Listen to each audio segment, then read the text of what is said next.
The story for today is called Joseph and the Sabbath Fish by Eric A. Kimmel.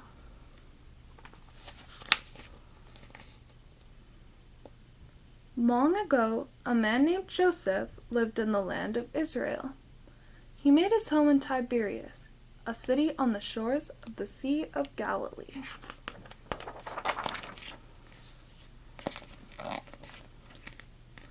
No one honored the Sabbath more than Joseph.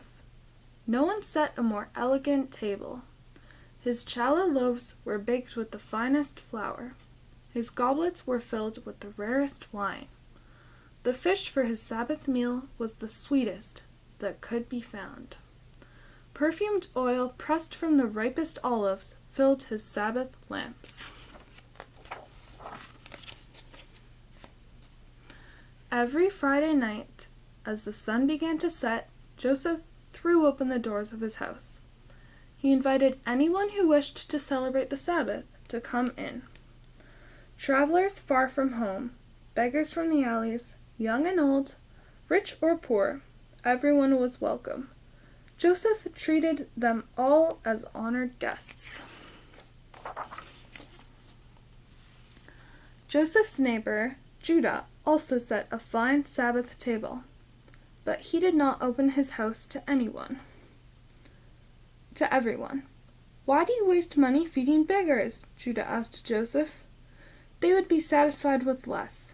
Do as I do. Give charity to the beggars, but invite only important people to your Sabbath table." "Everyone is important," said Joseph. "Those who come to my table are honoring me, and together we honor the Sabbath. What we give to the Sabbath is repaid 1,000-fold. "Wait and see. You will be left with nothing," Judah predicted. Over time, Judah's warning came true. Joseph's wealth melted away. He no longer lived in a fine house. He no longer dressed in expensive clothes. But he still celebrated the Sabbath, and he still welcomed everyone to his home. Now his guests baked the challah, brought the fish, and shared their wine. His lamps were filled with ordinary oil, but the joy around his table was the same. Judah scoffed as he saw Joseph's fortunes decline. "What we give to the Sabbath is repaid 1,000-fold? What a joke! Joseph's hospitality has brought him to the gutter." Then one night, Judah had a dream. He saw Joseph sitting in his house, overseeing his lands and counting his money as if it were his own. Judah woke up trembling. "What does this mean, that all my wealth will be given to Joseph?" he worried. "Is this dream a warning?"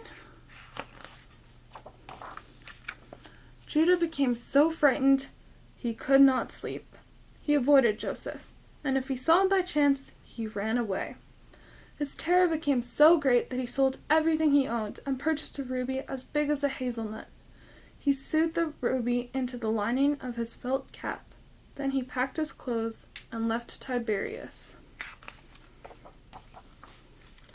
Judah traveled to the port city of Caesarea, where he boarded a ship bound for Africa.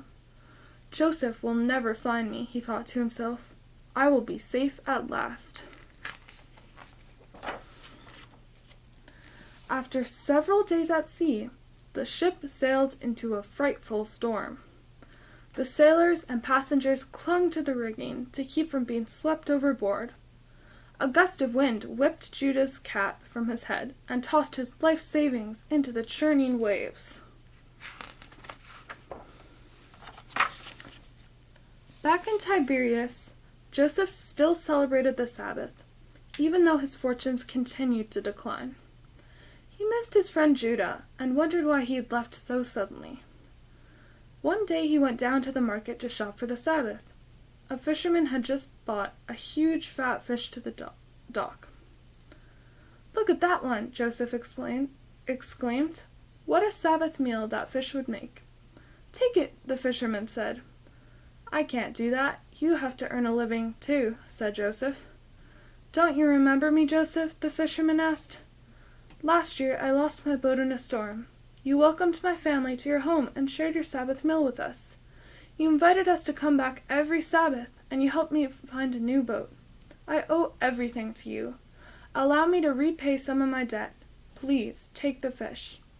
"On one condition," Joseph said. "You and your family must come to my house this Sabbath to help me eat it." Joseph took the fish home. When his wife cut it open, she saw something glistening. When she looked closer, she discovered a ruby as large as a hazelnut. "We're rich!" she cried. "What a fine Sabbath we will have!" Joseph exclaimed. Joseph sold the ruby for 13 sacks of gold. He bought back his home and lands. He prospered as never before, but his greatest joy was still in celebrating the Sabbath. One Friday evening, a weary traveler appeared at Joseph's door. "Come celebrate the Sabbath with us," Joseph said, inviting him in. "Don't you recognize me, Joseph?" the traveler said. "I am your friend Judah. I was once rich, but now I have lost everything." He described how he had become penniless when his ruby was lost in a storm. Joseph embraced Judah. "I am so happy to see you. I found your ruby, and I will return its value to you." "No," Judah replied. "In my long travels I have learned that some things are more important than riches. Your friendship is one, and the peace and joy of the Sabbath day is the most precious of all." With Joseph's help, Judah regained his wealth, and from then on he celebrated the Sabbath as Joseph did, with an open door and an open heart.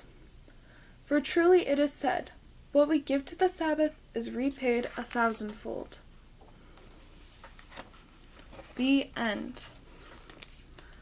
Be sure to scroll down for questions and a prayer about the story.